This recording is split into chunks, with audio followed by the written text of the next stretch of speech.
Bonjour à tous, j'espère que vous allez bien. Je vous retrouve aujourd'hui pour vous parler de ma lecture du roman de Karen Pont, D'ici là, porte-toi bien. Avant de vous donner mon avis, une petite présentation du roman s'impose. Le titre en VO du roman est D'ici là, porte-toi bien. Il a été publié pour la première fois en France en 2019 aux éditions Michel Lafon. Il fait 376 pages. Je lui ai mis la note de 9,5 sur 10 et le conseille aux adultes. Quatrième de couverture. Avec son sable fin et son ciel azur, l'avenue du parc Resort and Spa est l'endroit idéal pour se remettre d'un coup dur, à condition de donner sa chance à la chance. Alors que Samia tente de pardonner l'adultère de son mari, Allison aimerait oublier qu'elle s'est fait plaquer au pied de l'autel. Jessie s'est excusée 1000 fois pour le chat et le lave-linge, mais Jérémie est à bout. Une pause s'impose.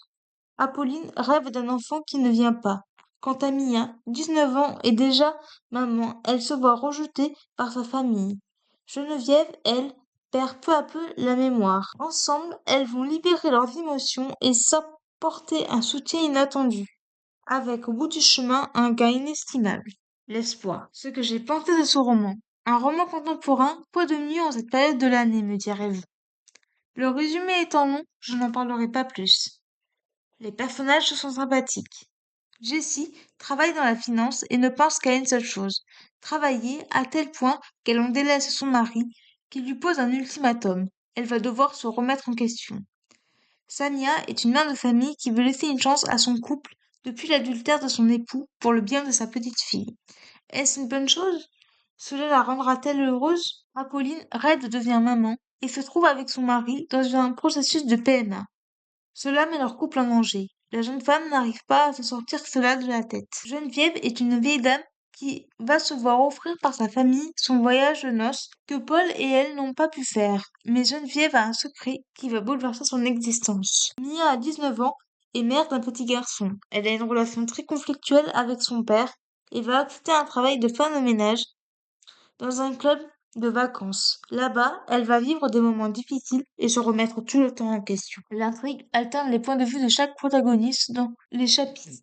Elle aborde des sujets sensibles comme le harcèlement et bien d'autres choses encore.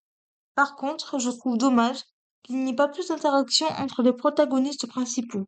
Chacun ne parle qu'à certains personnages et ne rencontre pas les autres. Par exemple, Mia parle beaucoup à Geneviève et son mari, mais ne parle pas du tout à Jessie. L'écriture de Karen Pont est toujours aussi fluide et efficace. La fin est belle et clôt parfaitement le récit. En bref, une très bonne lecture que je vous recommande. Les points forts que j'ai trouvés à ce roman, l'écriture, l'intrigue, les thèmes traités et la fin. Les points faibles que j'ai trouvés à ce roman, le fait que certains personnages n'interagissent pas entre eux. Voilà donc mon avis sur le roman D'ici là pour que ce soit bien de Karen Pont. J'espère qu'il vous a plu. N'hésitez pas à vous abonner à la chaîne et je vous retrouve très bientôt pour un nouveau podcast. Ciao!